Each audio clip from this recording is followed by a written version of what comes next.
Buenos días o buenas tardes, según la hora que me estés escuchando. Me llamo José José y soy enfermero y trabajo con adolescentes y con familias con problemas de consumo. Esta es la segunda parte de la entrevista del adolescente. Antes de entrar puramente en ella, quiero comentar que con el adolescente ya sentado enfrente de mí y totalmente tranquilo y relajado, lo primero que hago es confeccionar el genograma.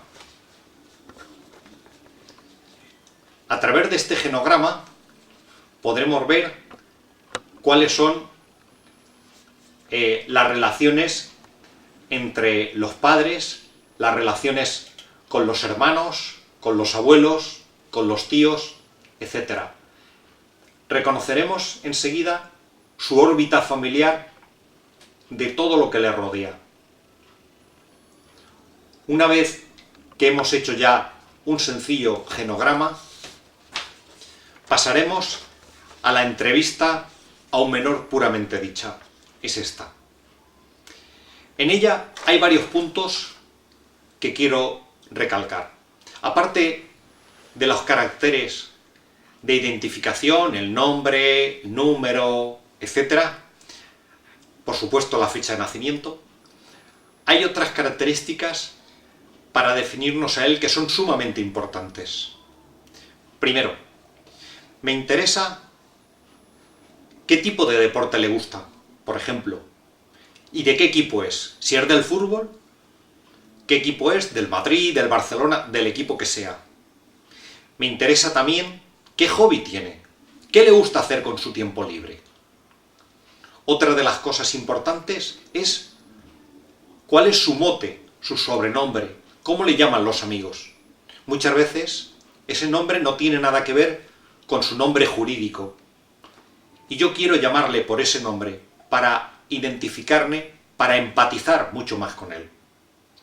Otro de los aspectos muy interesantes es cómo le gusta ir vestido. Nos va a dar la definición de realmente a qué tribu pertenece. Si va vestido de forma deportiva, con chándal, con camiseta, etc., nos dirá que su grupo eminentemente hace ejercicio, se mueve mucho. Si va vestido en el otro extremo, por ejemplo, de negro, con maquillaje negro, puede ser o pertenecer a un grupo de góticos, por ejemplo. Y eso nos va a decir, nos va a identificar la tribu. Más a sabiendas que determinadas tribus, determinados grupos de adolescentes, dentro de su propia idiosincrasia, tienen entre sus rituales el ritual del consumo. Y eso lo tenemos que ver y lo tenemos que saber.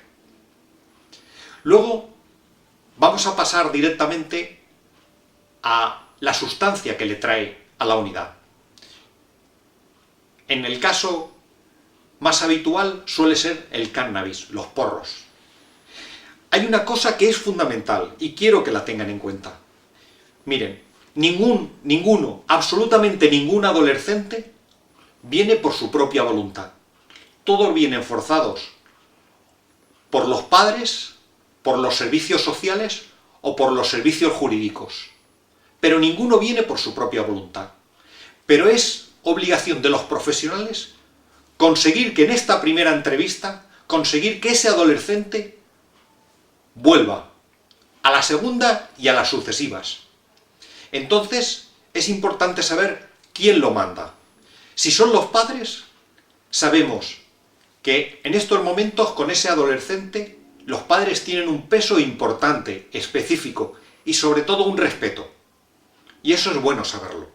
Si son los servicios jurídicos o los servicios sociales, sabemos que los padres han pasado, lamentablemente, a segundo lugar. Pero eso lo tenemos que reconocer. Ya entramos en las sustancias puramente dichas. Le preguntaremos sobre varias sustancias y le haremos 3 preguntas en concreto. La primera, si la consume. La segunda es desde cuándo la consume. Y la tercera es qué cantidad consume. Por ejemplo, si estamos hablando del cannabis o de los porros, le preguntaremos si fuma porros, si fuma marihuana. La segunda pregunta, si nos dice que sí, es ¿cuándo la probó por primera vez o desde cuándo? Y la tercera, ¿qué cantidad? La segunda pregunta, que es ¿desde cuándo?, es fundamental.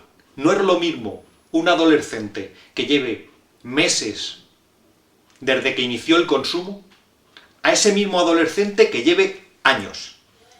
Y les puedo asegurar que hay adolescentes que llevan muchos años consumiendo, sin que nadie sepa absolutamente nada. La pregunta de cuánto, qué cantidad, es importante, pero relativamente. Me explico. Cuando le pregunto cuántos porros, por ejemplo, consumes al día, me puede decir unos 5, por ejemplo. Yo hago un cálculo en voz alta y hago 5 por 7, 35 a la semana. Más los fines de semana sueles consumir algo más. La respuesta suele ser afirmativa, con lo cual esos 35 porros se convierten en 50 porros a la semana. Esto es fundamental, porque cuando dices 50, automáticamente se les abren los ojos. Dicen, Dios, ¿tantos? Y es verdad.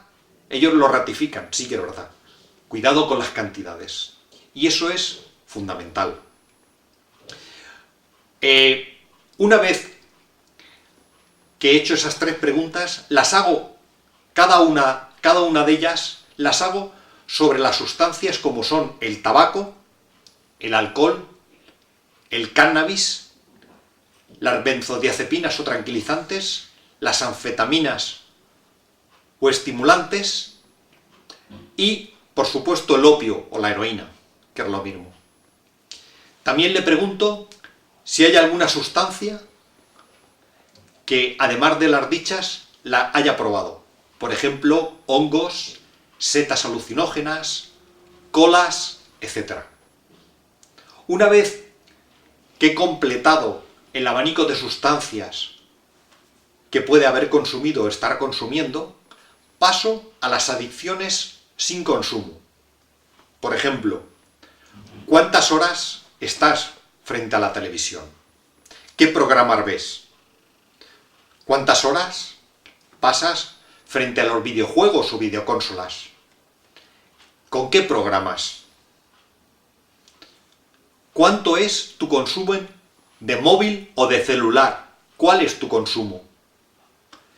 ¿Te gusta jugar los juegos de azar, póker, máquinas, etcétera? Eso es importante. Y por último, le hago la pregunta es, ¿tienes ordenador en casa e internet?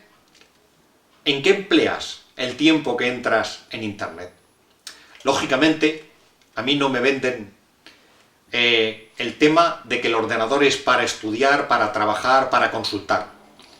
A mí me suelen decir para qué lo emplean en realidad, si es para entrar a un determinado foro, Facebook, Twenty, etcétera, y por dónde se suelen mover. Eso es fundamental y acabo de cerrar el círculo de los posibles problemas que hay.